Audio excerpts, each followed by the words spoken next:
looked at it. I'll go look at it. Yeah, we're Pulse just getting this detonation wave information. engines.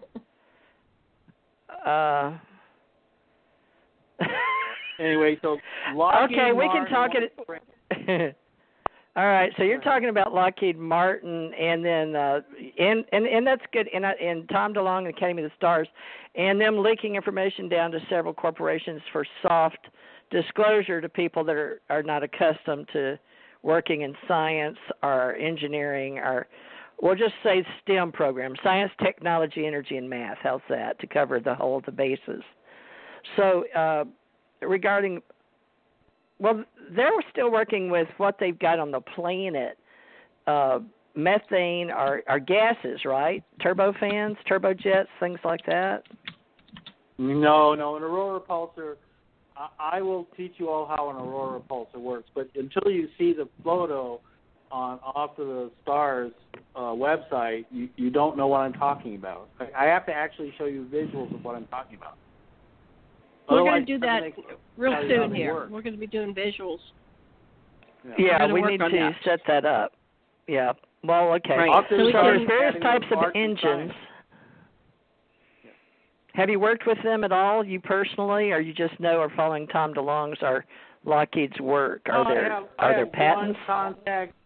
I have one contact in Lockheed Martin who talks to me sparingly. Electrical engineer, very nice guy. Brilliant. Well, good. So they're doing their best to help in the STEM program for the United States of America. Science, technology, energy, and math, which we do too. And we also encourage women engineers and the children of today to come forth in the high schools to engineering and math and, of course, physics and astrophysics, like Ken Johnston, and administration too. But okay, so how much can you share? So you think that Tom DeLonge, because he had money and he patented his music or copyrighted it all and set up his own company, and he went over to Delaware and then he made one in California, right?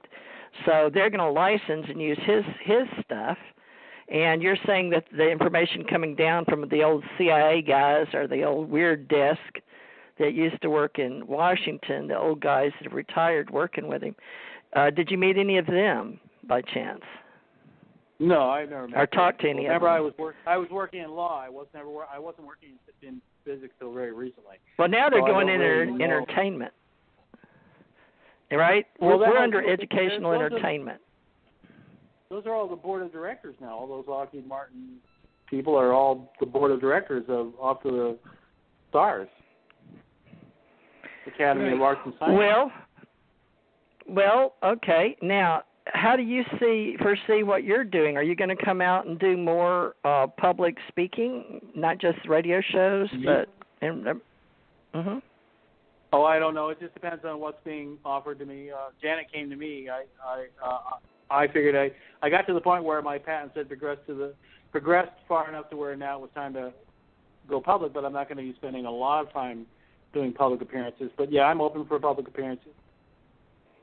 Okay, well, people need to know that.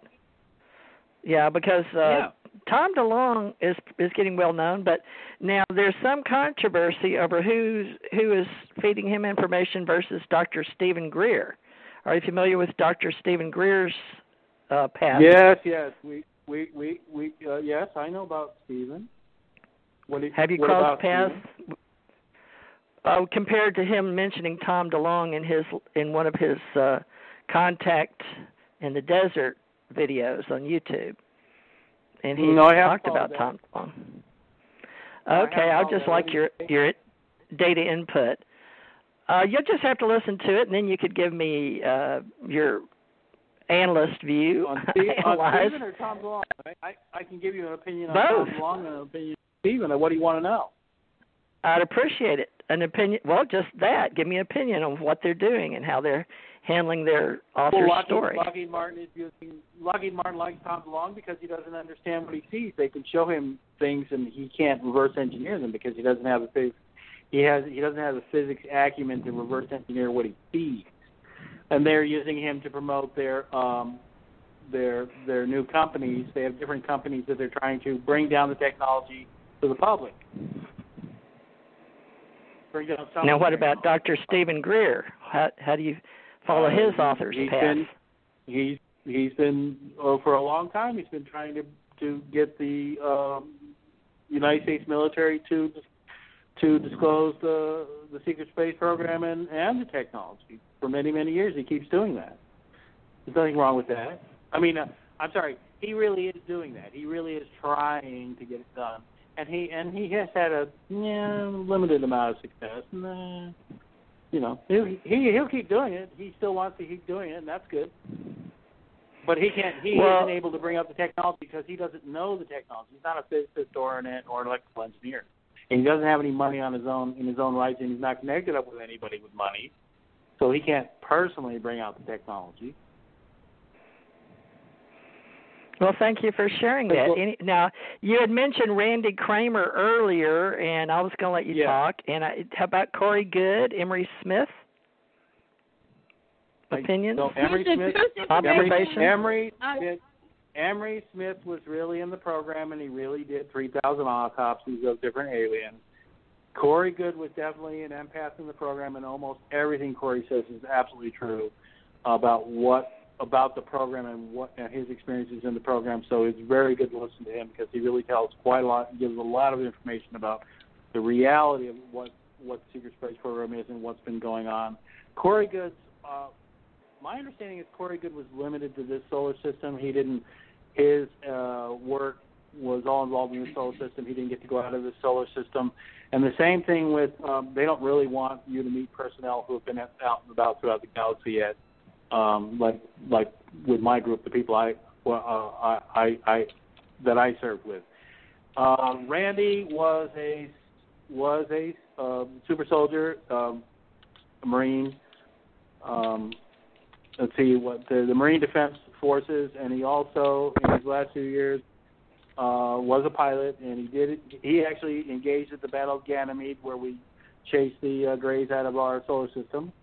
We took over the Ganymede Gate. Ganymede portal is the portal that goes from this solar system to the next galaxy. It's the Galaxy to Galaxy Gate, which is why the Greys didn't want to give it up.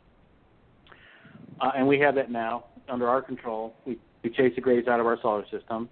And Randy did engage in that battle. He flew and fought in that battle. So they're talking only at a very local level in this galaxy, Milky Way galaxy? Randy only served... No. Randy only served in this solar system. Whoa, really? So everybody that's being briefed is only on this solar system? Well, no, they speakers served only in this solar system. Randy only served in this solar system. He knows of people who served out of this solar system, but Randy himself was Mars Defense Force, and he served only in this solar system. And now there's controversy. Corey Good is only in this solar system, correct? Oh, Corey said he only served in this solar system. So now, where did you serve? Yeah. No, I didn't serve at that. On a cruiser.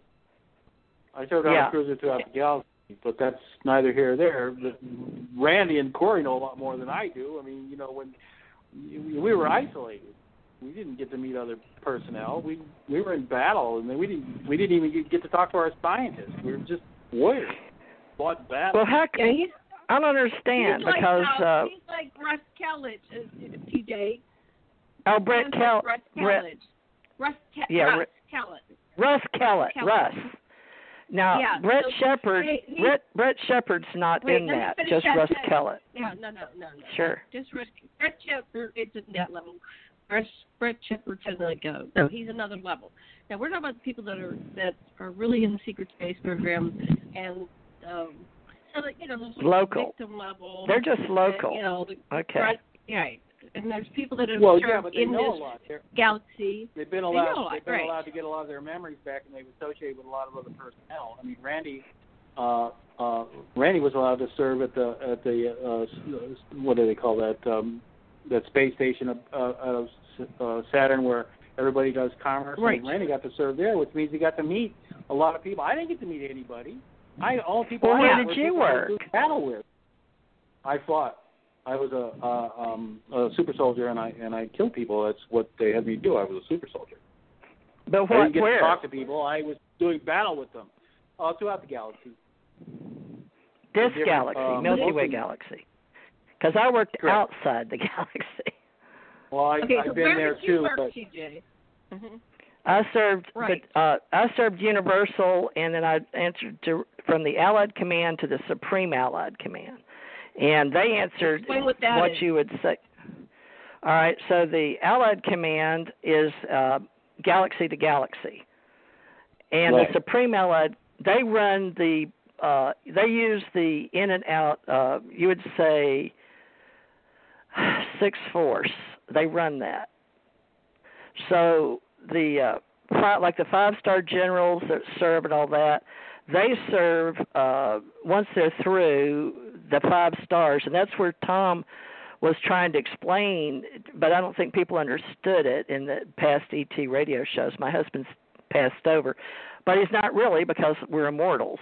So it's like super soldiers meet Thor and Hercules, and all, and so it's like 3D reality meets 5D reality, and Stan Lee knew this, and he was looking for people, So what happened is we worked in the universe. It's a universal level. It's above Milky Way galaxy, and when we worked, and I was out there with, let's say, I hate to say names, but Andromeda Galaxy is the place that people use for the closest, where it's going to one day be one and the same here. But the people that I worked with were in between universes and then the multi and the meta and on up to the omniverse. But remember, there's 6th and 7th above the omniverse. So most people can't even grasp that yet. So this is low-level intel, and that Corey and Emery and all of them were using. And so after, I guess where you were working, the Universal, we had to use wormhole technology, but we steered clear of the black holes. And when I wrote a paper back and it was accepted inside cyberspace, China picked it up and put it in their university. So I'm cited for starting the dot theory based on the fact that, you have to start somewhere. So that's how I got into the internet, cyberspace, and then writing for UFO Digest. But I was writing different levels of my ego. So I had the commander level with Tom for UFO Digest, and I was talking quantum physics and the theory of everything at, I don't even know what level, because China picked it up faster than anybody else did. But the dot theory, I guess that would be on the planet, they call it. Well, it's in cosmology. I don't know. I wrote Knowing Cosmology. So basically, there's still a lot more to come. But remember when Alfred interviewed me and then took it down because of Jim Mars and coming out with the Kennedy story and all of that? But he's staying in contact with me under the UFO SecretSpace and all the stuff I'm doing under Ufology 101. So he wants to be involved in the omniverse level, Janet, with how to explain energy. So I don't know how Dan's going to help us. But Dan, what you can help us do is I can help at the higher levels than where you've worked. But universally, people just still don't understand wormhole technology. And you're talking with people still 3D reality here. And we're dealing with Yeah. So what we're doing is trying to help people understand how all of this works. And I did understand about Tesla and Einstein. I really did. But where you're bringing in wormhole technology, and some of the wormholes at our level was we were trying to explain to people that we could know where they were going to generate in what you call, it's manifesting, but they will shut down. So they cut some of our ships, some of our huge ships that go in and out of the wormholes. It shut down, and when they start shutting down, they would tear up some of the craft. I don't know any other way to say it, craft. So you're saying like how do you say in it? the wormhole, they get stuck in the wormhole and break apart. Is that what you're saying? No, it starts collapsing. We know where they're going to be according to what we use, but we don't know how long they're going to stay open. So this was one of the problems.